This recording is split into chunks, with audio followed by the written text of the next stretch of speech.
Namaskar and welcome to the Geeta Satsang. So let us get started with our prayer, Prarthana. By the Guru's grace and the will of Sri Krishna, we have all assembled for this Geeta Satsang. May we have their guidance to be able to learn and adopt the things which will help us to grow spiritually.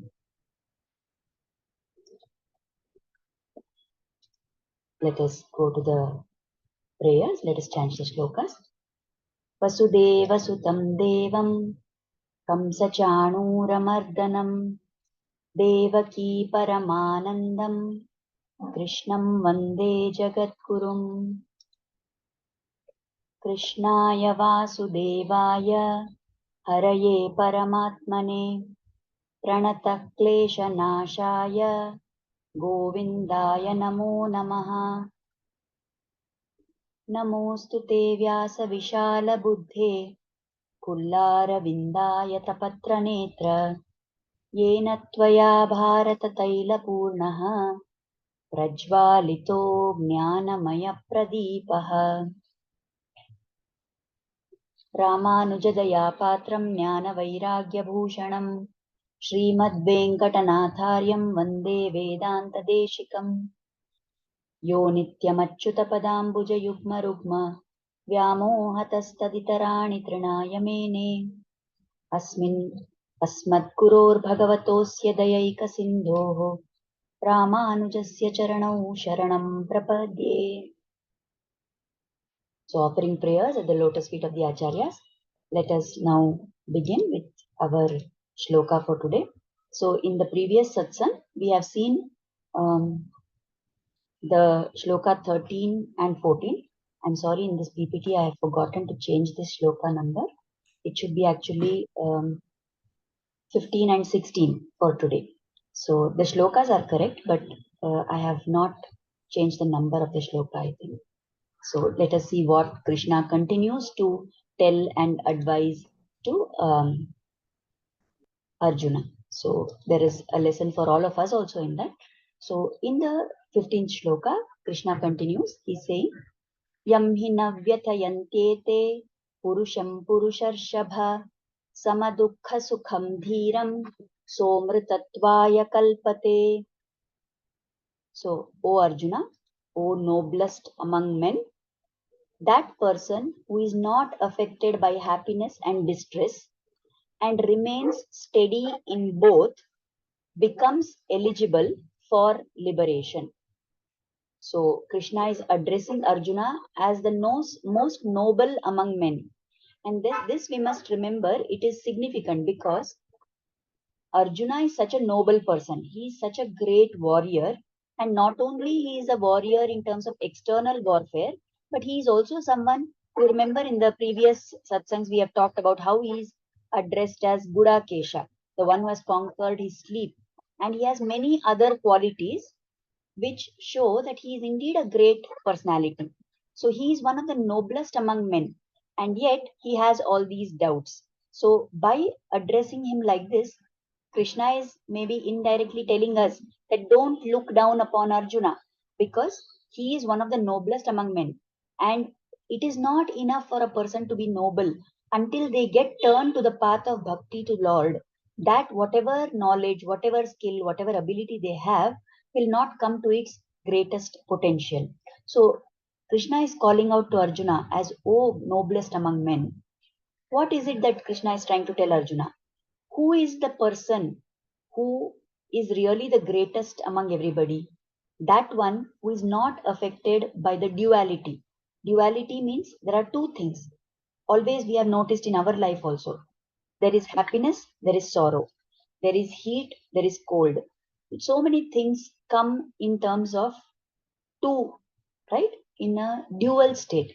So the person who does not get affected by these two extremes and remains the same, he remains steady, whether it is happiness or it is distress. Such a person is eligible for liberation. So what are the things we need to understand from this shloka? Now Arjuna's doubt. You remember we have talked about what are all the problems that Arjuna has, why he does not want to fight against his own people. So Arjuna had asked previously that fighting against them is going to bring me great sorrow. And not only that, I will have sorrow and despair in this life, but it will also bring me bad things. And because of that, I will not go to Swarga, I will go to Naraka. So even in the world after this world, after my death from this world, it will continue this action of fighting against my own people, fighting against my guru, fighting against my grandfather.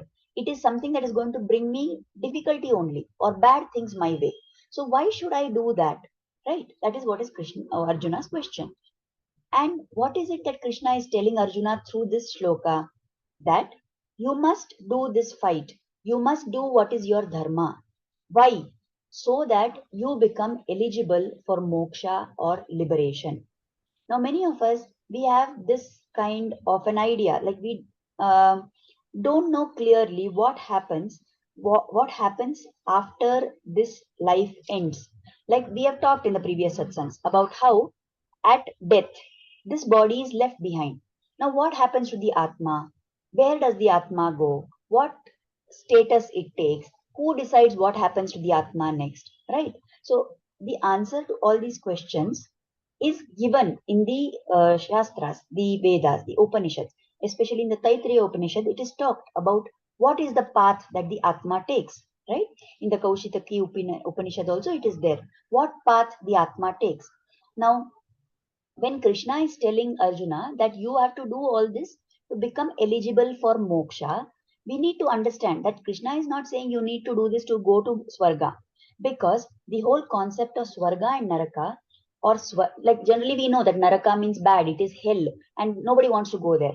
But we think that Swarga is the place which is desirable. After all, it's a good place. It's the place where all the devas are.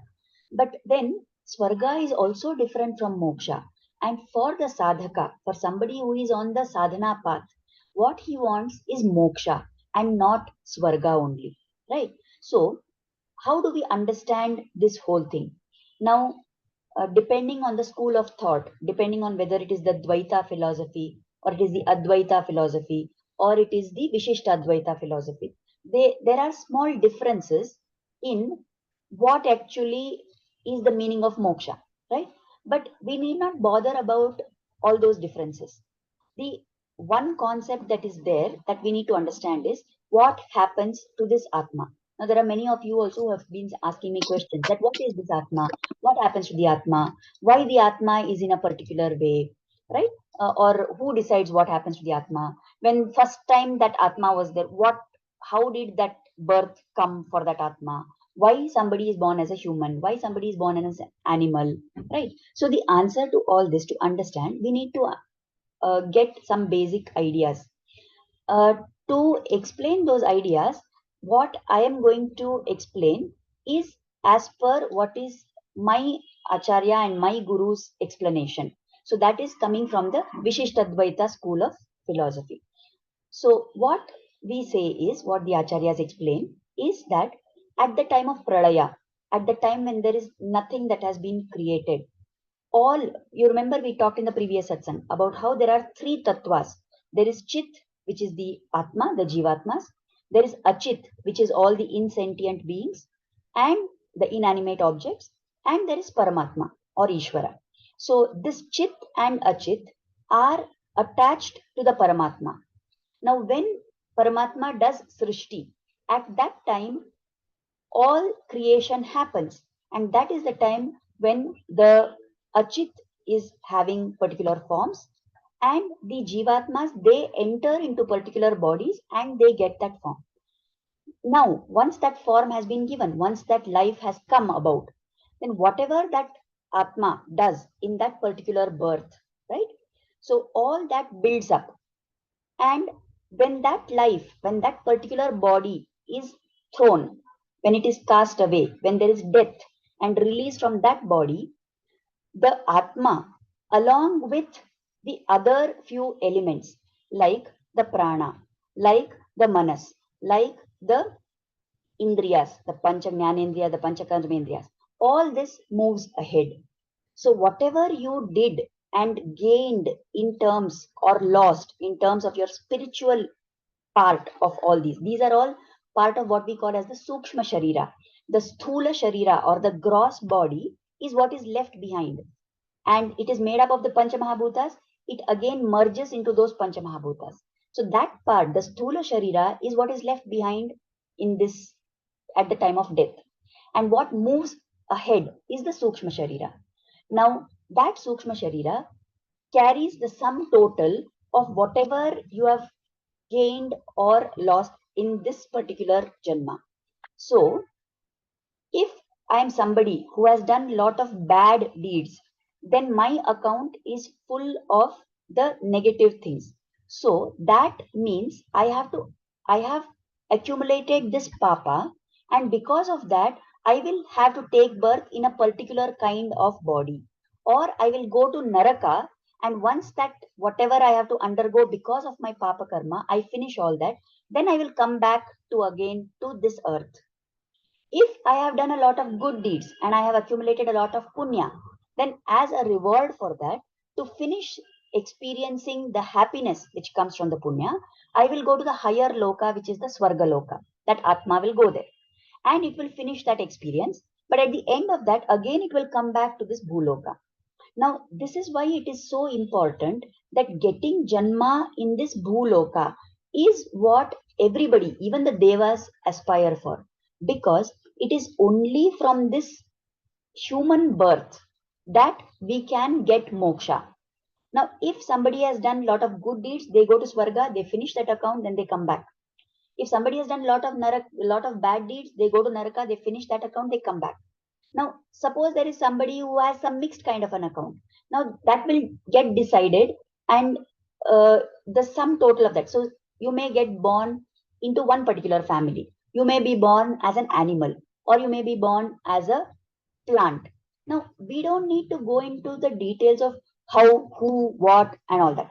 But let it be understood that it is ultimately my account of what papa and punya I carry, which decides what happens to this atma after it passes from this particular physical body. Right? So, that is the reason. Now, as I have a human birth, I have been given a mind, I have been given an intellect, I have manas, I have buddhi. So, what is the purpose of giving me that? It is to give me this viveka, the power of discrimination. God has given me the power to discriminate between what is right and what is wrong. He has given me the shastras to guide me, to tell me what is right and what is wrong. So, when I do particular activities, I know that doing this is going to get me good or it is going to get me bad. So, as long as I continue doing all actions and it fetches for me punya or papa, then I keep moving along here, there. So, I will go to Swarga, I'll come back to Bhuloka. I will go to Naraka, I'll come back to Bhuloka. Or I will be in Bhuloka only and I will be in different kinds of forms in Bhuloka. So, whatever it is, then how is it that moksha is different from this? So, when we say moksha, what we mean is complete liberation from this cycle of birth and death repeatedly. So if I do lot, now the acharyas explain that there are two paths by which you can get moksha. So one path is the path of bhakti and the other is the path of prapatti or sharanagati. So bhakti means you have to keep performing lot of devotional activities to the Lord with great intensity, and as you keep doing that, but that is something which is going to take you further and further.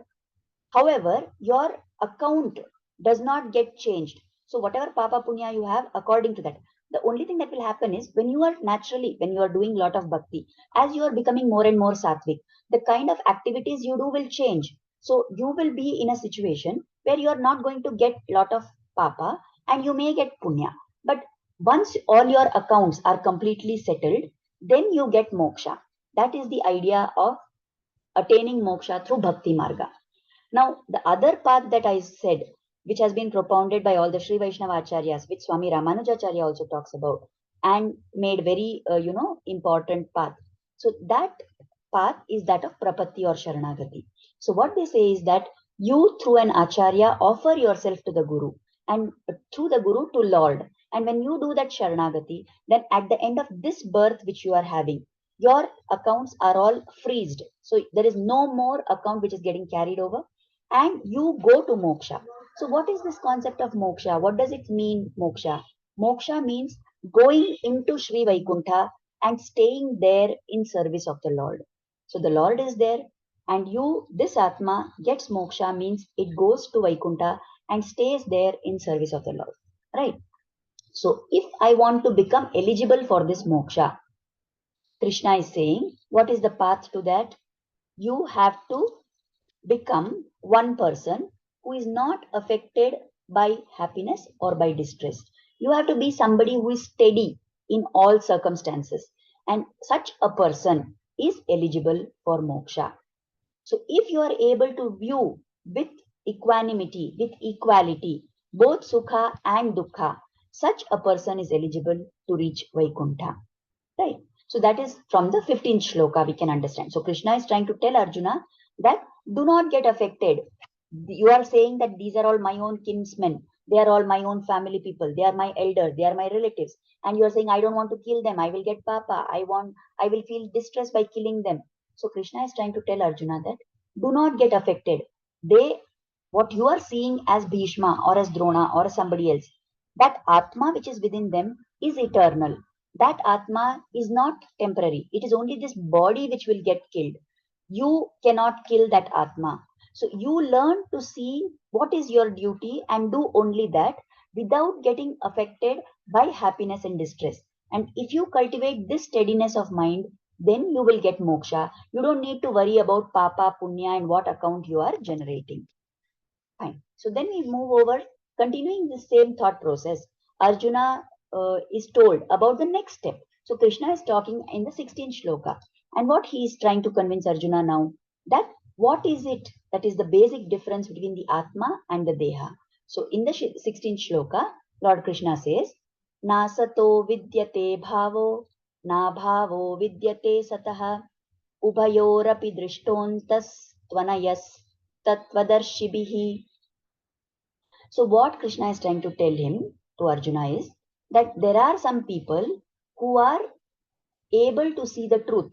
They are the ones who are tattvadarshi. So these great souls, these jnanis, these seers of the truth, they have studied this topic in great detail. And by studying the nature of the Atma and the nature of the body, they have concluded that there are two things. There is Sat and there is Asat. And there is bhava and there is abhava. So those who are seers of the truth have concluded that for the material body, there is no endurance. That means it is not permanent. And for the eternal, for the soul, there is never any change that is taking. And how the jnanis have come to know this? By studying the nature of both. So here the topic that Krishna is trying to explain is that the Sat is the Atma. Asat refers to the body. Bhava refers to permanent nature. And Abhava, he is calling as what is having destructible nature. So Sat has Bhava. The Atma is having permanent nature. The Asat, the body, is having a destructible nature. In other words, the Atma is eternal, the body is temporary. Now, why we are saying the body is temporary? Because here one body is taken. Next, another body is taken. But that Atma which goes through all these is always existing. It is eternal. So at the time of Pralaya, that Atma was present, attached to the Paramatma. At the time of Srishti, that Atma entered different whichever body and it got its entity, it got its identity attached to that body. At the time of death, from that body, that Atma is moving away and maybe taking another body, maybe taking another body. And finally, when that Atma has got moksha, it goes into Vaikuntha and there again it is existing in service to the Lord. So what we are seeing through all this is the Atma does not change. The body is what goes on changing. So because the body is constantly changing, it is not proper to think of the body as being real. Now we must understand here, we are not saying that the body is an illusion and does not exist. What we are saying is the body is constantly changing. So if you are going to attach emotion by looking at this body, if you are going to feel some emotion because of what is happening to this body, then that is not the wise way to do things. because the body is constantly changing, you realize that whatever happens to the body is as temporary as that body. So if the body is not real, then why should one get affected by whatever happens to the body? If it is having difficulties, if there is illness and sickness, then we have to bear it. If it is giving us joy and some happiness, then we should not get too much high and affected by that also. So look at everything with the same state of mind. Now, in fact, the Alvars, the Tamil saints, they sing about all these concepts. And there, in one place, Alvar says that the body is so temporary, it is even more transient than lightning. Now, we all know about lightning. Whenever it is about to rain, then there is a bolt of thunder and there is lightning. Now, actually, if we look at that lightning, we know how momentary it is, isn't it? It's just hardly 1 second or maybe even lesser than that. But why then Alvar is saying like this? Because at least at lightning, you know that if it is there for that 1 second or 2 seconds, it is going to be there for that much time. But this body, nobody can predict what is going to happen. Today it is there, the next moment it may fall off. So the body is even more temporary than lightning. So when this body is constantly changing, why should we attach emotion to what is happening to the body? So Krishna is trying to explain to Arjuna that for this body, there is no permanency. And for the Atma, there is no change. It is going to be eternal. So when this is the case, so both these shlokas, if we look at them together, we understand that because the body is impermanent and the Atma is permanent, we must not get affected by all the terms of opposites or the dualities which come and affect the body. So do not get affected by that. That is what Krishna is trying to explain to Arjuna. So now what we can learn from this? First thing, we must learn to watch whatever events happen in our life as an observer without getting carried away. Now this is easy to say, but it is very difficult. So whatever happens in my life, now when things happen to other people, right? We are able to watch what is happening and we can see where people are going wrong or can give them advice. But when things happen in our own life, we are not able to do that because we get carried away in the emotion of what is happening. Because we are so attached, we don't develop this detachment and the awareness that what is happening to the deha, it is happening to the body, it is for the sharira, it is not for the atma. So if we try and cultivate this forcibly, we try to tell ourselves that whatever is happening for my body, whatever is happening is not affecting my atma. When we try to cultivate that spirit, we should learn and develop this capacity that no matter what happens in our external circumstances, we are not going to be affected by that, right? Another thing we can learn is we have seen that we said when somebody has got lot of punya, then they are experiencing sukha. And when somebody has accumulated lot of papa, then they are experiencing dukkha. Now, the fact is that anytime you have an experience of happiness, it is actually your punya also which is reducing. And when you have an experience of unhappiness, it is actually your papa also which is reducing because you're experiencing that as a result of it, right? So actually, if you look at it like that, we need to understand that the experience of dukkha is actually better because if you are experiencing sukha, then you are getting rid of your account of punya. But when you are experiencing dukkha, you are getting rid of your account of papa. So to reduce papa is actually what is highly desirable. So if we are having dukkha, we must think, okay, this is another of my accounts being settled. This is another thing which is being removed from my account. And when we learn to think with that attitude, we will learn to face dukkha with better, emotional control or with better ability to accept and tolerate what is happening to us. Now, what is the goal of sadhana? So in the 15th shloka, when Krishna is telling that a person who is not affected by all these things becomes eligible for liberation. So we know now that the goal of our sadhana is to achieve moksha. And if I want to attain moksha, I have to keep doing my sadhana irrespective of what comes my way without getting affected.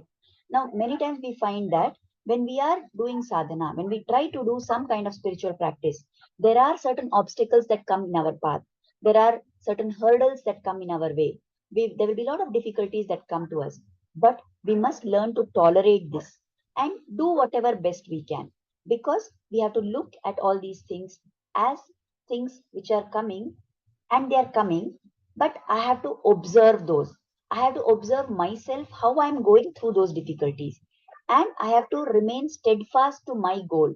That my goal is to do sadhana to attain moksha. Whatever obstacles come, I will tolerate them and I will do the best that I can.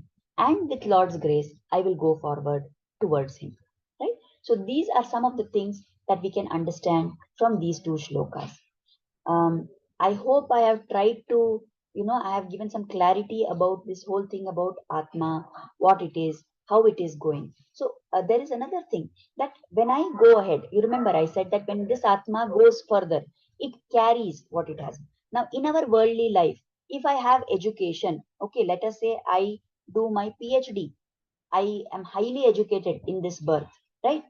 Now, when this Atma goes and takes another body, in that Janma, what will happen is that that body is not able to actually remember what it had studied here, isn't it? So again, that baby starts studying from A, B, C, D, and then goes to school, and then goes to college, and goes further, isn't it? But in the spiritual field, whatever we have done, whatever sadhana we have done, whatever we have accumulated because of that, that never gets lost. It is not deleted at the end of this Janma. It goes with that Atma, and it decides what next life that Atma is going to get. So, even if you have done a little bit, Krishna is going to talk about that in some further shlokas. Even the tiniest bit of sadhana that we do takes us one step ahead. And if I have done a lot of sadhana in this Janma, then the next life that I get will be such that it is going to be conducive for me to do more sadhana. So that is the important point that we need to remember. As sadhakas, that is what we must focus on. Where I'm going to do, what is going to happen to me, rather than worrying about those things or thinking what is happening. Understand and remember that whatever sadhana I do, that gets added into this jivatma's account, and that will go with this atma, and that will actually determine what happens next, what kind of janma comes next, and whether I get a situation which is highly supportive for my further sadhana. So that we must always remember, and by remembering that, we have to keep trying. No matter what happens, we will keep doing our namasmaran, we will keep doing our sadhana. We will keep trying to be in satsang. We will keep trying to learn more, and we will keep trying to do whatever it takes to go ahead towards God. So I hope and pray that Krishna will bless all of us to be able to understand these things, to be able to remember them, to stay aware about them, and to adopt them in our life and get blessed. So now we have come to the end of our time. So let us offer gratitude and kritagnyata, and we'll stop for today. So let us offer Kritagnyata at the lotus feet of Sri Krishna and Guru for inspiring us to start and join this satsang. Let us pray for their blessings and grace to always be on us. Thank you very much, everybody, for attending. And if you have any questions about whatever we have discussed today, if there's anything that you didn't understand or any more doubts that you have which you would like to be clarified, then please send me a message on WhatsApp and we will take it up in the next satsang. Thank you, everyone, for attending. Namaste. Thank you, Ansuya ji. Namaskar.